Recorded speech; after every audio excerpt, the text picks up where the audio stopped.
Jai Hind friends, welcome to our YouTube channel Physical Fitness Coach Harsh. So friends, today's topic is very important topic. The topic name is shin bone pain. Shin bone pain is a common problem of athlete life or sportsman life or runner life. So we will discussing to this problem, to improve this problem. How to improve shin bone pain problems. इसके 5 एक महत्वपूर्ण कारण हैं जिसकी वजह से आपको Shin bone pen होता है, आपकी शिन बोन में दर्द होता है। पहला कि आपके द्वारा शूज़ का सही चुनाव ना करना। ठीक, शू कलेक्शन। यदि आप फ्लैट फुट शूज़ पहनते हैं और फ्लैट फुट शूज़ पहन के आप रनिंग करते हैं तो जिस वजह से क्या होता है कि आप जब रनिंग करते हैं तो स्टेप बाय स्टेप आप रन कर रहे हैं, तो स्टेप बाय स्टेप आप रन करते तो आपका जो पैर है वो कैसा रखा था, सीधा फ्लैट रखा था इस तरीके से, फ्लैट फुट शूज़ की वजह से। तो उस वजह से क्या होता है, ये जो आपकी शिन बोन होती है इस तरफ, ये शिन बोन जो होती है यहाँ पे धमस पड़ती है, यहाँ पे बहुत ज़ोर से ज़ोर पड़ता है, जिस वजह से क्या होता है यहाँ पे दर्द बनता है। इस जगह पे आपको ये शिन बोन कहलाती है, यहाँ पे आपको दर्द बैठता है, जिस वजह से बहुत ज़्यादा पेन होता है और असहनीय दर्द होता है और आप रनिंग नहीं कर पाते हैं। सेकेंड प्रॉब्लम है कि फ्रेंड्स, सेकेंड प्रॉब्लम यहाँ पर ये है शिन बोन पेन होने की, जब हम रनिंग करते हैं तो हमें ये देखना है कि सरफेस एरिया कैसा है, हार्ड है, सॉफ्ट है। हमें इस तरीके के मिट्टी वाले सरफेस एरिया पे ही रनिंग करना चाहिए, ना कि रोड रनिंग करना चाहिए, ना सीमेंटेड कोर्ट पे रनिंग करना चाहिए। उससे क्या होता है दोस्तों, हार्ड सरफेस एरिया पे हम जब पूरे हमारे टोज़ और अपने पंजे को पूरा सही तरीके से रखते हैं, एकदम स्टेप बाय स्टेप रखते हैं, तो आप स्टेप बाय स्टेप जब आप रनिंग कर रहे हैं, वन बाय वन स्टेप आप इस तरीके से लेते हैं, तो उसमें होता क्या है, आपके पैरों में ठोस ज़मीन होने के कारण, हार्ड सरफेस एरिया होने के कारण आपके पैर में धमस पड़ती है, जिस वजह से क्या होता है, आपको जो है शिन बोन पेन में दर्द होता है, बहुत ज़्यादा पेन होने लगता है। तीसरा कारण ये है कि अब यदि आप प्रॉपर एक्सरसाइज या प्रॉपर स्ट्रेचिंग या प्रॉपर वार्म अप नहीं करेंगे तो आपको शिन बोन पेन की प्रॉब्लम हो सकती है। शिन बोन पेन के और भी बहुत से कारण हो सकते हैं, जैसे कि एक्स्ट्रा वर्कआउट करना या प्रॉपर रेस्ट ना लेना। ठीक, आप जब आपका जो वर्कआउट प्लान है, जैसे आपको एक दिन में 4 किलोमीटर रनिंग करना है या 5 किलोमीटर रनिंग करना है, आप उससे ज़्यादा आप कोशिश करते हैं कि आप उस दिन आपने 7-8 किलोमीटर तक रनिंग कर ली है, तो आपको शिन बोन पेन हो सकता है। आप यदि एक पूरा वीक वर्कआउट कर रहे हैं, आपका एक महीने का शेड्यूल है और आप उस महीने में आपने 4 ऑफ नहीं लिए, 4 बार रेस्ट नहीं लिया, 1 डे का रेस्ट लेने से मतलब ये नहीं है कि आप प्रॉपर उस दिन कुछ भी वर्कआउट ना करें। आप वर्कआउट करें, बट आपको उस दिन रिलैक्स वर्कआउट करना है, आपको बॉडी को मसाज देना है, जो आपको सही तरीके से स्ट्रेचिंग करना है, जो आपको प्रॉब्लम्स हो रही है, जहाँ जहाँ आपको पेन हो रहा है उस जगह पे आपको स्ट्रेचिंग करना है। दोस्तों, अब जो मैं आपको मेथड बता रहा हूँ वो हमें फ़िज़िकल एजुकेशन में बताई गई है कि किसी को किसी भी प्रकार की चोट लगती है या वो चोटिल हो जाता है, क्षतिग्रस्त हो जाता है, तो उसको किस तरीके से प्राथमिक उपचार दिया जाना चाहिए जिससे वो जल्दी से जल्दी रिकवर हो सके। तो एक मेथड है प्राइज मेथड, इसको राइज मेथड भी बोलते हैं। प्राइज मेथड में पी शब्द जोड़ा गया है, बाकी राइज मेथड जैसा ही है, कॉमन है, एक सही है। तो मैं आपको राइज मेथड के बारे में बताऊंगा कि इसको किस तरीके से करना है। देखिए दोस्तों, राइज में RICE ये चार वर्ड्स होते हैं राइज मेथड में, और प्राइज में P वर्ड भी होता है, तो P मिला के ऐसा बन जाता है 5 लेटर्स का प्राइज मेथड। तो प्राइज में आता है प्रोटेक्ट, और R से आता है रेस्ट, I से आता है आइसिंग यानी कि आपको बर्फ़ से सिकाई करना, और C से आता है आपका कंप्रेशन, और E से आता है इलिवेशन। शिन बोन पेन हो रहा हो या आप किसी भी प्रकार से चोटिल हो गए हो, आपको किसी प्रकार की मुंदी चोट लगी हो, तब आपको R से रेस्ट करना है। सबसे पहले रेस्ट, R फॉर रेस्ट। तो रेस्ट आपको 48 आवर्स तक करना है, कम से कम 2 दिन आपको रेस्ट करना है। देन इसके बाद आपको 48 आवर्स के दौरान आपको आइसिंग करना है, I फॉर आइसिंग, RI।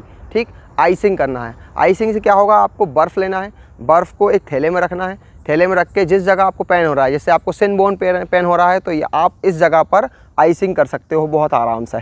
ठीक, देन इसके बाद आपको कंप्रेशन करना है। जब पूरी तरीके से बर्फ़ की सिकाई ठीक हो जाए, बर्फ़ का जो आपने प्रेशर दिया है, जो जिस तरीके से आपने सिकाई की है, उसका पूरा दबाव ख़त्म हो जाए।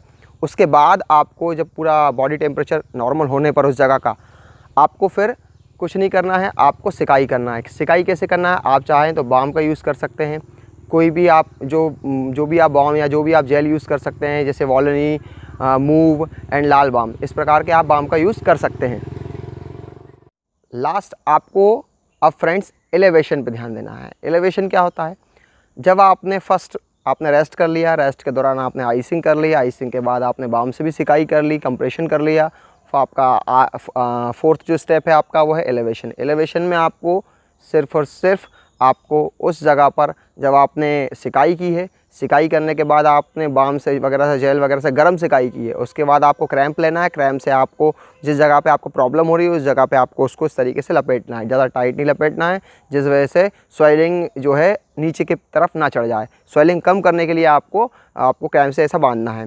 देन अब आपको क्या करना है, बांधने के बाद आपको 6 to 10 इंचेस हार्ट एरिया से, मतलब आप इसे लेटे हुए हैं, लेटने के बाद ये आपका लेटने का पोस्चर है, आपके पैर इस तरफ हैं, आपको 6 to 10 इंचेस पैरों को अप करके पिलो रखना है, तकिए को इस तरीके से यहाँ पर रखना है और पैरों को ऊंचा रखना है, हार्ट लेवल से ऊपर, चेस्ट लेवल से आपको ऊपर रख के इस तरीके से आपके पैर को रखना है।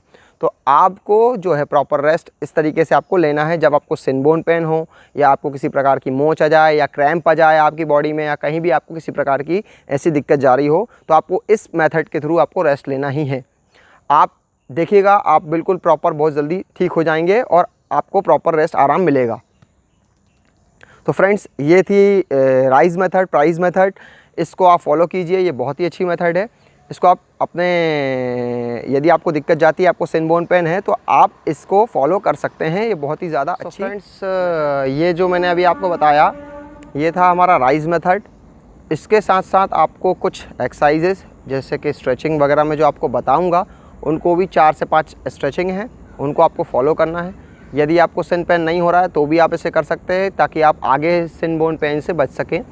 और यदि आपको सिन बोन पेन हो रहा है तो आप राइज़ मेथड के साथ साथ इन एक्सरसाइजेस को भी कर सकते हैं, इन स्ट्रेचिंग को भी कर सकते हैं, जिससे आपको और अच्छा रिलीफ मिलेगा और अच्छा आराम मिलेगा। सो फ्रेंड्स, देखते हैं जो एक्सरसाइज मैं आपको बता रहा हूँ, देखिए।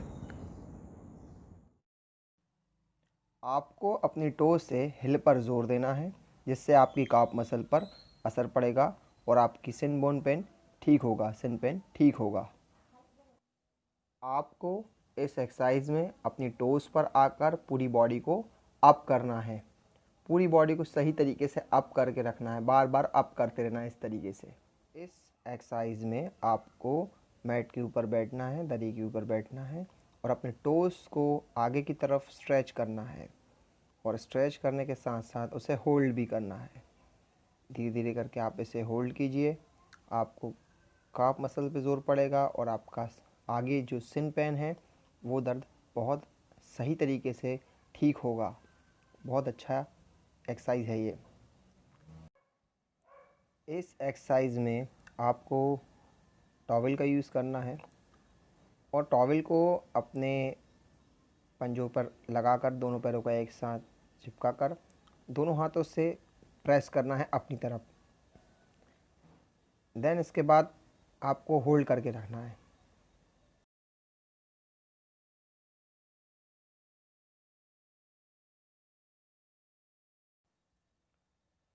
अब आपको सिंगल लेग पर टॉवल को लपेट करके उसे अपनी तरफ खींच के रखना है और होल्ड करके रखना है। कोशिश कीजिए ज़्यादा से ज़्यादा देर तक आप होल्ड कर सकें। इस एक्सरसाइज से आपकी सिन पेन में आपको रिलीफ मिलेगा। अब आपको इसी में सेम डायरेक्शन में सेम तरीके से आपको अगले पैर को भी करना है। आपको अपनी तरफ से खींच के रखना है और घुटने बिल्कुल नहीं मोड़ने हैं, आपको बिल्कुल घुटने स्ट्रेट रखने हैं, सीधे रखने हैं, चाहे आप दोनों पैरों से करें या सिंगल लेग करें। बहुत आराम से आपको इस एक्सरसाइज करना, होल्ड करके रखना है। इजी गोइंग आपको पैरों को नीचे रखना है। नेक्स्ट एक्सरसाइज में आपको अपने बॉडी वेट को पूरा पंजों पर डालना है।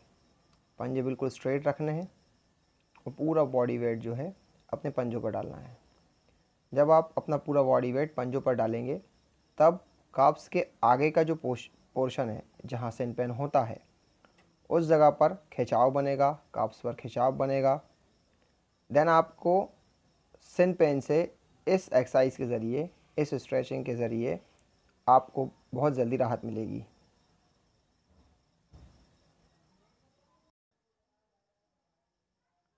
इस वर्कआउट में आपको वज्रासन की मुद्रा में बैठना है और आपको अब दोनों हाथों के सपोर्ट से अपने जो पंजे हैं उन पर उठना है। दोनों हाथों के सपोर्ट से आपको उठना है और पंजों पर जोर देना है। हल्का सा बॉडी वेट पीछे रखना है आपको, हाथों के सहारे घुटनों को अप करके रखना है ताकि जो ज़ोर है वो पंजों पर पड़े।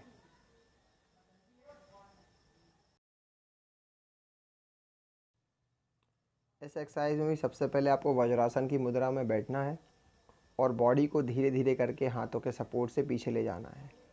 देन फिर इसके बाद आराम से घुटनों को के सहारे आपको पूरा बैक साइड रहना और हेड को पूरा पीछे की तरफ रखना है।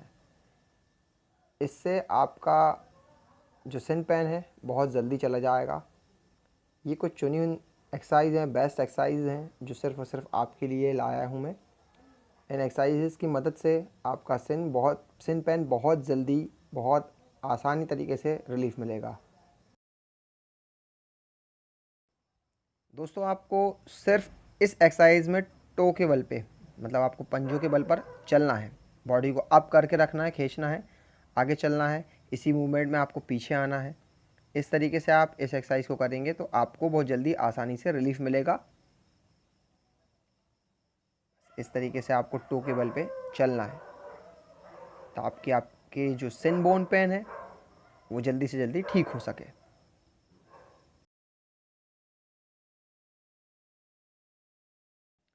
इसी में आपको नेक्स्ट जो है आपको आपके एड़ियों के बल पे चलना है, हिल के बल पे चलना है ताकि पीछे काफ्स मसल पे असर पड़े और आपका जो आगे का सिन पेन है वो ठीक हो सके। बहुत ही इजी और बहुत ही आसान एक्सरसाइज है, स्ट्रेचिंग है। आपको इसको बहुत ही सिंपल तरीके से करना है और आप इसे डेली करिए ताकि आपको सिन पेन की शिकायत कभी भी ना हो सके।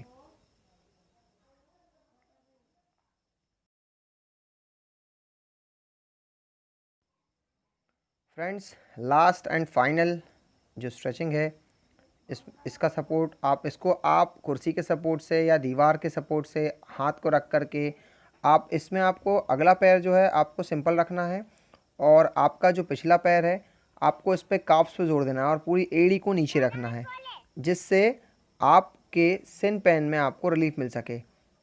बस आपको ये इस तरीके से एड़ी को पीछे वाले पैर की एड़ी को नीचे रखना है और आगे के पंजे पर आपको जोर देना है, आगे की तरफ बॉडी को धकाना है। ये बहुत ही इफ़ेक्टिव एक्सरसाइज है सिन पेन के लिए।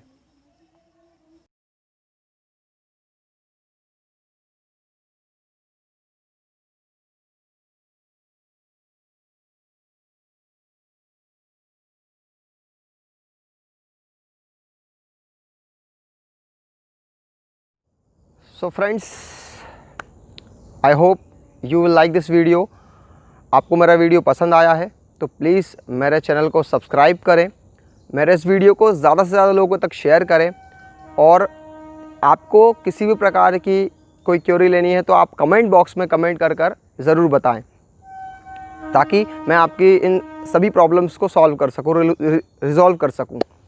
तो प्लीज़ प्लीज़ प्लीज़ इस वीडियो को बहुत सारा प्यार दीजिए और इसे ज़्यादा से ज़्यादा लोगों तक शेयर कीजिए। तो मिलते हैं दोस्तों नेक्स्ट वीडियो में। जय हिंद, जय भारत।